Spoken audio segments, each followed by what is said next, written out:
Vocês estão vendo aí na tela dois tanques, dois reservatórios, ok?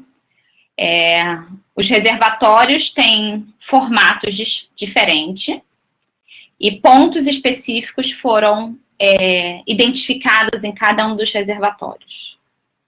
Notem que o ponto 1 e o ponto 4 estão na interface com a atmosfera, ok? Portanto, a primeira informação que nós temos aqui, nós temos que a pressão em 1 é igual à pressão em 4, ok? Por que a pressão em 1 é igual à pressão em 4? Porque os dois estão no mesmo líquido e na mesma altura de Z, ok? Então, se a gente tem essas condições, as pressões são iguais. E como esse ponto 1 e esse ponto 4 estão na interface do líquido com a atmosfera, a pressão nesta região é a pressão atmosférica. Então, P1 é igual a P4 e a pressão em P1 e P4 é a pressão atmosférica. Na medida em que nós caminhamos para uma cota em Z de profundidade maior, ou seja, se a gente vai aqui para o ponto 2, a gente caminhou na altura H2 para baixo aqui, né? Então, a elevação, a profundidade é H2.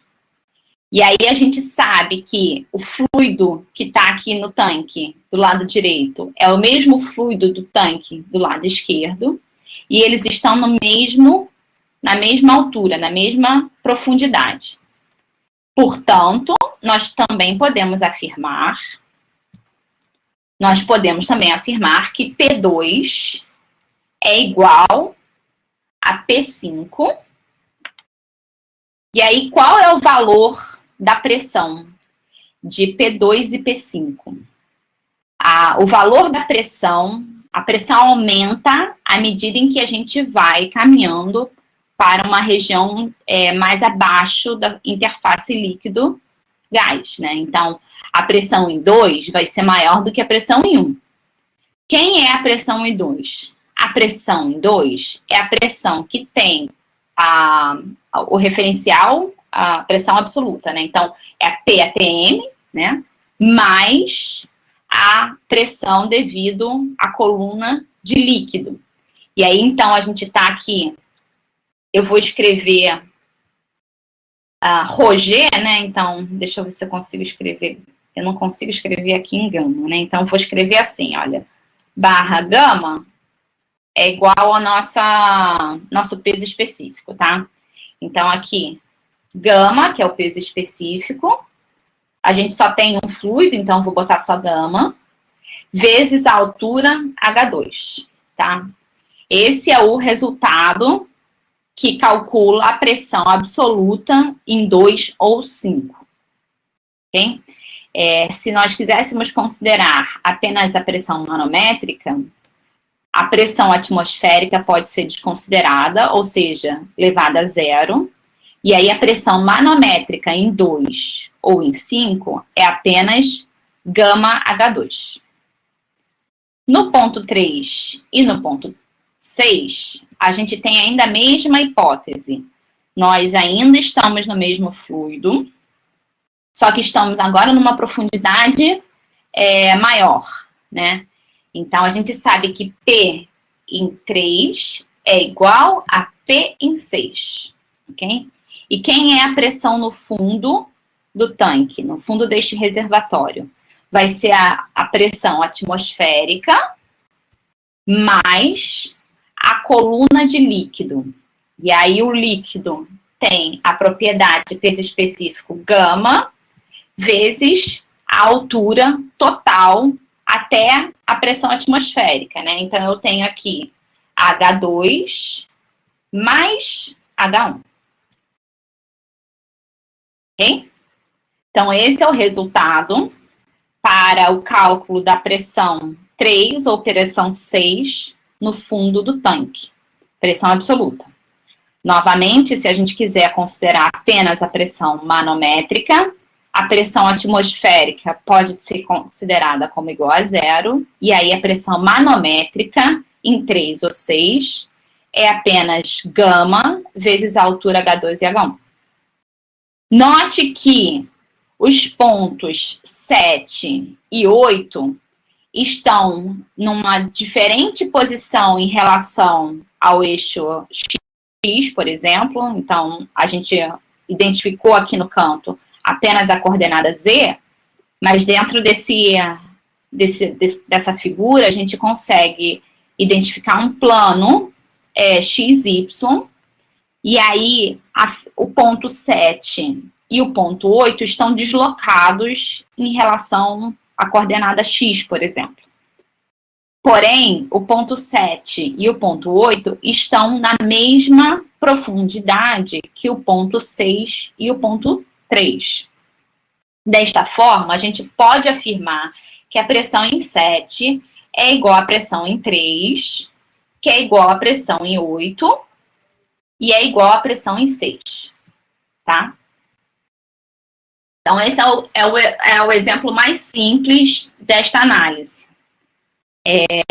A pressão, portanto, ela só depende da coordenada Z e da propriedade do fluido, ok? Então, P3 é igual a P7 e P6 é igual a P8, e porque esses dois tanques estão no mesmo nível e têm o mesmo fluido, P3 é igual a P7, que é igual a P6, que é igual a P8. Nós adicionamos agora um outro tanque, tá? Com formato diferente, e vamos fazer a análise para este tanque no meio, tá? E vamos comparar o resultado com os dois que já existiam. Observem o seguinte, o tanque no meio, ele tem um nível de líquido, ou seja, a interface líquido-gás está acima da interface líquido-gás dos outros tanques anteriores. Portanto, qual é a primeira afirmação que a gente pode fazer aqui? Vamos olhar para o ponto 9. O ponto 9 é igual a PATM. Tá? Podemos afirmar isso. Qual é a característica do ponto 10? Olhando para o ponto 10, a gente sabe que a pressão em 10 é igual à pressão atmosférica mais a coluna de líquido gama vezes o H3. Tá? Observem agora que, apesar do ponto 10 estar no mesmo nível que o ponto 1 e o ponto 4, a pressão em 10 é diferente da pressão no ponto 1 e no ponto 4. Porque no ponto 10 existe uma coluna de líquido que não existe nos outros dois tanques. Então, o que a gente pode afirmar aqui, a pressão em 10 é maior do que a pressão em 1 e é igual à pressão em 4. Ok? Podemos afirmar isso. A gente já sabe. Por quê? A pressão em 1 e a pressão em 4 são iguais à pressão atmosférica. A pressão em 10 é a pressão atmosférica mais a coluna de líquido de altura H3. Então, notem que a observação de que estou no mesmo líquido e estou na mesma altura deve ser feita com cautela, uma vez que nós temos um exemplo aí, onde você está no mesmo líquido, na mesma altura, porém, o tanque do meio tem uma coluna de líquido acima do ponto 10, que não existe nos outros dois tanques. E aí, portanto, a pressão no ponto 10 é diferente da pressão no ponto 1 e no ponto 4, e a pressão no ponto 10 é maior do que a pressão no ponto 1 e no ponto 4. A sistemática da análise é a mesma para os demais pontos. Então, vamos seguir aqui. Vamos olhar para o ponto 11. O ponto 11... Qual é a pressão no ponto 11, né? A pressão no ponto 11 é a pressão atmosférica, mais a coluna de líquido, o fluido tem propriedade gama, vezes a altura. Quem é a altura? É a altura H2 mais H3, tá? Então, a gente está olhando para o ponto 11, H2 mais H3, ok? E o que a gente pode afirmar? A gente pode afirmar que a pressão em 11 é maior do que a pressão em 2, que é igual à pressão em 5. Tá? Isso a gente pode afirmar.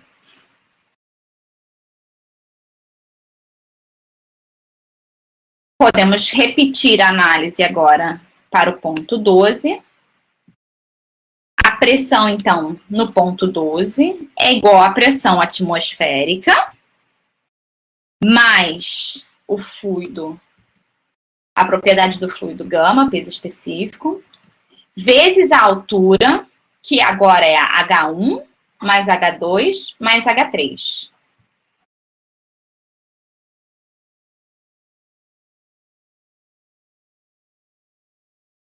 Essa é a pressão no ponto 12.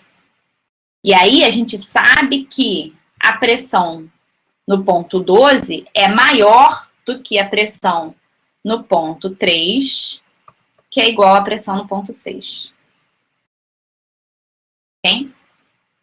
Então, observem que a análise do problema deve ser feita sempre com cautela, observando aonde está a interface do líquido-gás para determinar a relação por onde começa a pressão atmosférica, né? Note que esses 3 exemplos aí, nós temos apenas um fluido, ok? Porém, podemos ter exemplos de reservatórios ou tanques, né? Com mais de um tipo de fluido, mais de um tipo de líquido, onde líquidos immiscíveis vão estar estratificados, né? E aí a gente vai ter que levar em consideração a propriedade de cada um dos fluidos de forma distinta.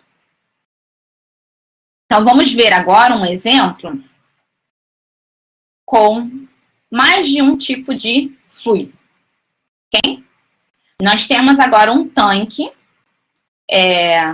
onde a gente tem um fluido de peso específico 1, o gama 1, ao fundo, e um outro líquido, né, de gama 2, estratificado sobre o primeiro líquido. Então, temos aí 2 líquidos, gama 1 e gama 2, e, portanto,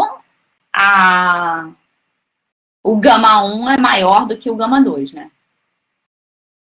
Vamos começar a análise da mesma forma que nós fizemos anteriormente. A pressão em 1 é igual à pressão atmosférica. Ok? Quem é a pressão em 2?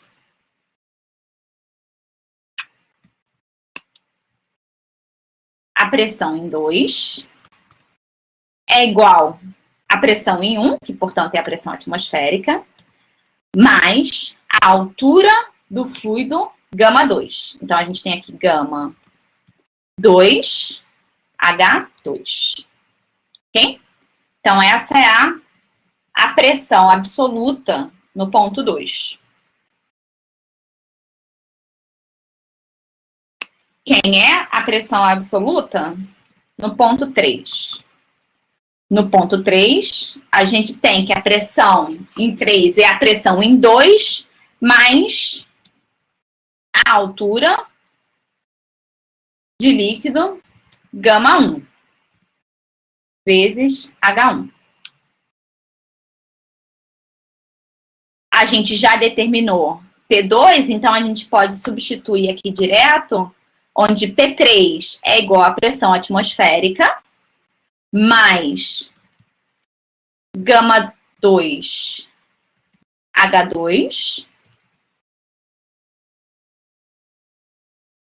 mais a contribuição, deixa eu fazer o seguinte.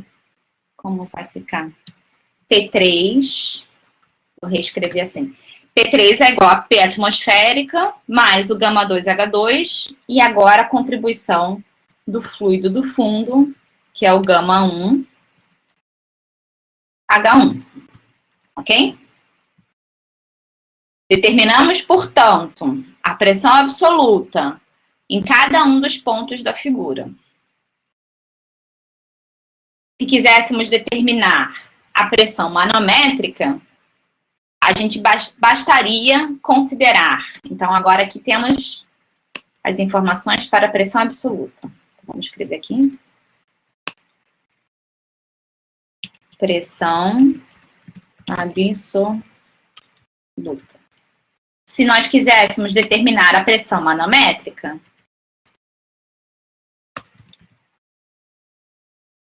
nós adotamos o referencial onde o PATN é igual a zero. Okay? Portanto, a P, pressão em 1, é igual a zero. A pressão em 2 é igual a γ2H2. E a pressão em 3 é igual ao γ2H2 mais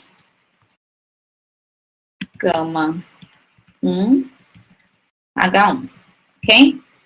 E aí, então, eu determinei a pressão manométrica nos pontos de análise. Se a gente olha para o cálculo da diferença de pressão, por exemplo, P3 menos P2, okay? Se a gente não está interessado em medir a pressão manométrica ou a pressão absoluta, se a gente está interessado em medir a diferença de pressão, a gente conhece já os valores, né, as equações acima, então a gente pode tanto usar a pressão absoluta quanto a pressão manométrica. Note que a gente tem diferença de magnitude quando a gente fala de pressão absoluta ou pressão manométrica por causa do valor da pressão atmosférica local. Mas quando a gente olha para a diferença de pressão, não faz diferença utilizar no cálculo a pressão manométrica ou a pressão absoluta, porque a pressão atmosférica vai ser cancelada nos dois casos, tá? Então, quem é P3 menos P2? P3 menos P2, a gente pode botar a equação completa, seja para o lado da pressão absoluta, seja para o lado da pressão manométrica, né? Então, a gente pode botar aqui P3, né? Eu vou botar o colchetes aqui e vou botar o valor do P3, vou fazer a equação completinha, depois a gente bota o resultado final. γ2H2. Então, aqui é o valor de P3, mais γ1H1. E aí, cadê o valor do P2? Menos a pressão em 2, que é γ2H2. γ2H2. Portanto, P3 menos P2 é apenas γ1H1. Ok? Apenas a diferença de altura no fluido 1, ali no fundo, tá? A gente pode repetir o procedimento para fazer P3 menos P1, por exemplo, e aí a gente pode fazer agora P3 menos P1, né? E aí a pressão atmosférica se cancelaria se a gente usasse a referência absoluto, e no referencial manométrico a gente já tem que P1 é igual a zero. Então, eu vou botar aqui, por exemplo, no referencial manométrico. Então, quem é P3? É o γ2H2 mais o γ1H1 e aqui menos o zero da pressão em 1. Portanto, P3 menos P1 é igual só a diferença gama 2 H2 mais gama 1 H1. Ok? E aí eu vou botar aqui uma observação. Quem é gama é o peso específico. Né? Do fluido, para ficar registrado. Ou seja, quando a gente olha para a diferença de pressão, tanto faz você utilizar o cálculo com a pressão absoluta ou com a pressão manométrica, tá? Porque o valor da pressão atmosférica será cancelado nas duas considerações, né? Então, por facilidade, eu fiz o cálculo aqui da diferença de pressão utilizando o referencial manômetro. As observações importantes em estática dos fluidos atentem quando existe mudança no fluido, né? Então, para você não confundir e colocar que duas pressões são iguais se elas estão em fluidos diferentes. Então, essa é uma observação importante. E atentem se o nível da pressão atmosférica é o mesmo em diferentes tanques de análise, né? Então, essas são as observações para esses exemplos.